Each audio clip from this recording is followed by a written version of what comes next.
The happiness of your life depends upon the quality of your thoughts. Marcus Aurelius. Doesn't that just make sense?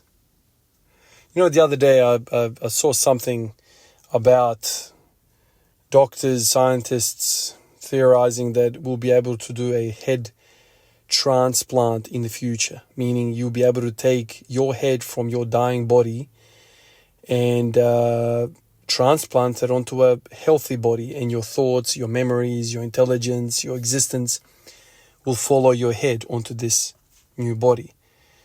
This ignited a whole bunch of thoughts in my head about ethical, moral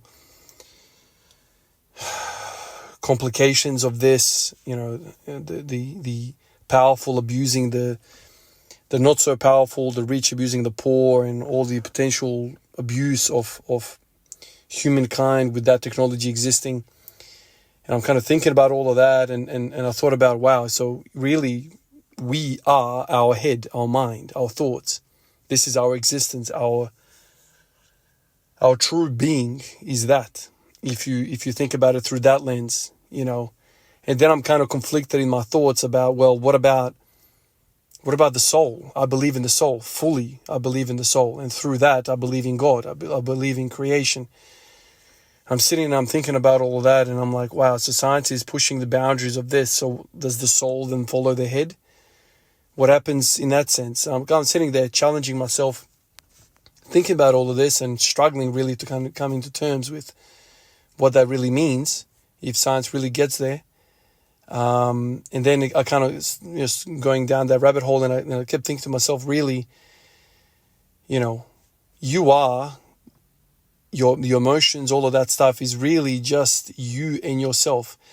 Something happens in front of you in your life, you find yourself in these circumstances, and the way you choose to respond to said circumstance is your reality. I've in my life been caught up in such situations many times where I get triggered by somebody really pisses me off. And that anger, I hold this anger for a long time. And then eventually it all comes down, and I sit down and I'm like, wow, what a glorious waste of time and energy that was. This person is not worthy of such energy.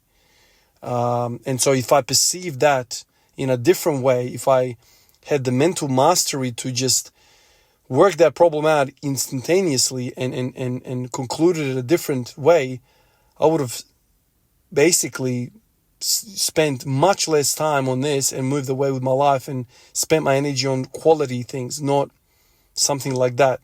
Why do I allow somebody else to access my emotional power source that easily? And that goes for everything, man. Everything that happens in life, it's all about your mind. It's about how you process things. Life really is just about your coping mechanisms. How do you go over things? So when we talk about pain and trauma and all of that, no doubt you've been through something. But what about how you thought about that something? Maybe some people that, succeed in life and continue on with training, with pushing for their goals and ambitions, they just have a better way of coping with stresses. Life is just a big stressor, man. I always say it, man. It's like 90%. I used to say it's 50% mental. Now I'm saying 90%. I damn near want to say this is 100% mental. Your mental preparation, your mental approach to life is everything. Whether I want to push to that limit and say head transplants is everything and your body neck down is nothing, this is where I'm struggling with the idea of soul. I think the soul is very much part of our existence. Your mind is not everything when I think about the soul. But this is something that I've been kind of thinking about recently and trying to wrap my head around. What does that even mean? Transplanting someone's head onto somebody else.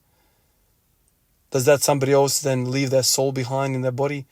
It's very, very difficult for me to process this stuff, but I find this thought experiment very healthy because I feel like it kind of gets me into the right frame of mind to think about the real things in life, not about crap that the television wants us to think about, the current events of blah, blah, blah, blah, blah. Now, these are the real deep questions that I love to busy myself with, even though I'm never going to find a freaking answer with this until one day.